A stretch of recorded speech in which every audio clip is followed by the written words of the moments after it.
स्नातक तृतीय वर्ष की इस कक्षा में पाठ्यक्रम अनुसार तर्क संग्रह में पदार्थों की जो विवेचना है उन में सामान्य एक पदार्थ है। आज हम आपको सामान्य पदार्थ क्या है, अन्नम भट्ट ने सामान्य पदार्थ को किस प्रकार से स्पष्ट किया है, उसके विषय में पढ़ाते हैं। तर्क संग्रहकार अन्नम भट्ट ने सामान्य को एक पदार्थ के रूप में और अन्य पदार्थों में भी उसको समाहित रूप में माना है।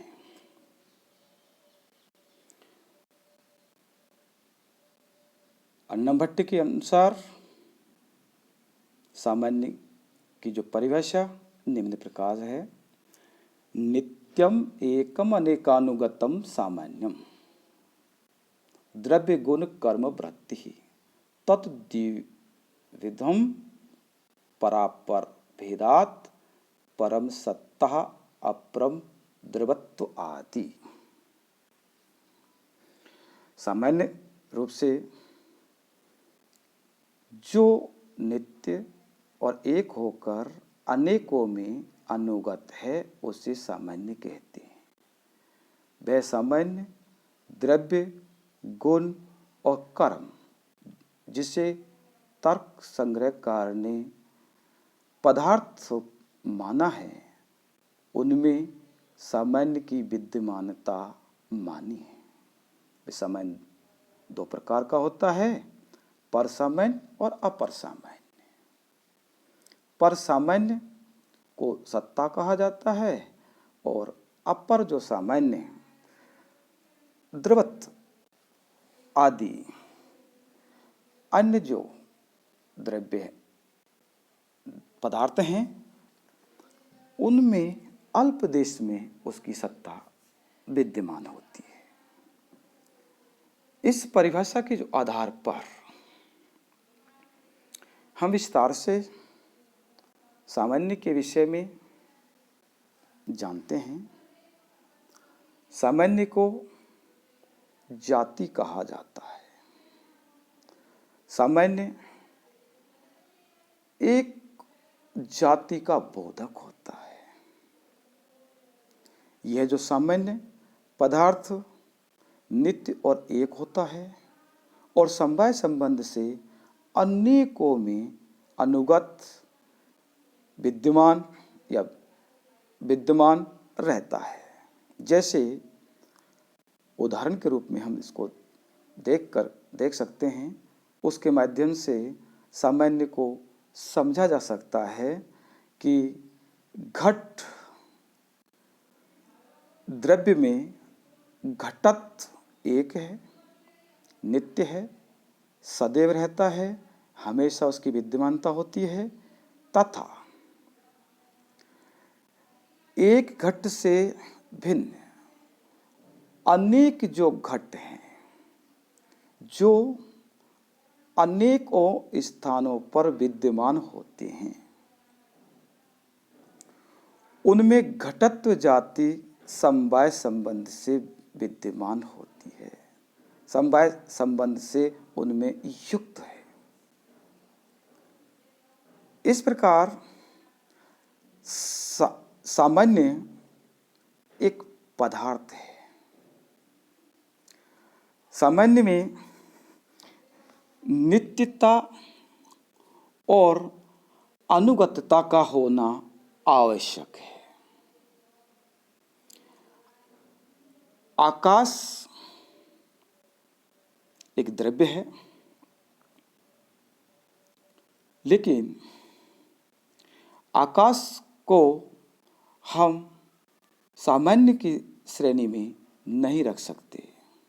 जैसे घट को हम चाहे हम उसे किसी भी स्थान पर देखें, घट के अंतर्गत विद्यमान जो घटत्व है वह हमेशा उसके साथ रहेगा। लेकिन आकाश जो द्रव्य का परिमाण गुण एक और नित्य तो होता है, लेकिन अनेकों में अनुगत नहीं रहता। उसे हम घड़े में देखते हैं तो घटाकाश कहेंगे, मठ में देखते हैं तो मठाकाश कहेंगे। जिस जिस जगह पर जिस जिस रूप में उसे देखेंगे उस रूप में उसका रूप नाम चेंज हो जाता है। वो एक जाति का बोधक नहीं रहता, इसीलिए हम उसे सामान्य नहीं मानते, क्योंकि वह उनके मध्य समवाय संबंध से नहीं रहता। समवाय एक ऐसा संबंध है जिसका अभाव किसी भी स्थिति में हम नहीं देख सकते। इस कारण से आकाश जो द्रव्य है वह घट द्रव्य के जो समान अनुगत नहीं रहने के कारण उसे सामान्य की श्रेणी में नहीं रखा जा सकता। अन्नम भट्ट ने सामान्य पदार्थ के दो भेद बताए हैं, परसामान्य और अपरसामान्य।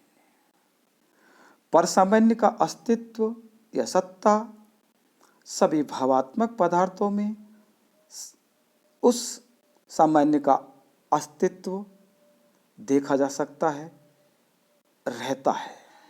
जैसे घट का अस्तित्व घटत्व है,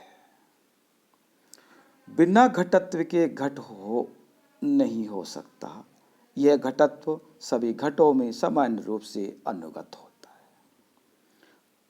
अपर सामान्य किसी द्रव्य, गुण या कर्म को अपनी जाति से अर्थात अपने अवान्तर भेदों से पृथक करने का कारण अपर सामान्य है। अपर सामान्य परस्पर तथा अवान्तर भेदों का भेदक है, अर्थात एक पदार्थ का दूसरे पदार्थ से द्रव्य, जैसे द्रव्य का गुण से, कर्म से, और एक ही पदार्थ का अपने अवान्तर अन्य भेदों से, जैसे द्रव्य एक पदार्थ है, उसका उसी द्रव्य के जो 9 भेद बताए गए, 9 भेदों से पृथकता का जो बोध कराता है, इस कारण वह अपर सामान्य। अपर सामान्य का जो क्षेत्र है, उसकी जो सत्ता है वह अल्प देश में होती है, जबकि पर जो सामान्य है उसकी जो सत्ता सामान्य होती है, सभी जगह उसकी सत्ता रहती है। अन्नम भट्ट ने पर सामान्य द्वारा सामान्य या जाति का बोध करवाया है, तो अपर सामान्य द्वारा भेदकता विशिष्ट जाति का बोध करवाया है। सामान्य को हम एक पदार्थ भी मानते हैं और सामान्य द्रव्य, गुण, कर्म नामक अन्य जो पदार्थों में भी उसकी सत्ता को माना जाता है। सामान्य इस प्रकार से अन्नम भट्ट ने उसको विस्तार से एक पदार्थ के रूप में उसकी सत्ता को स्वीकार किया है। सामान्य का विरोधी जो पदार्थ, विपरीत जो पदार्थ, विशेष पदार्थ होता है, उस पदार्थ के विषय में अगली जो कक्षा में आपको विस्तार से बताया जाएगा। धन्यवाद।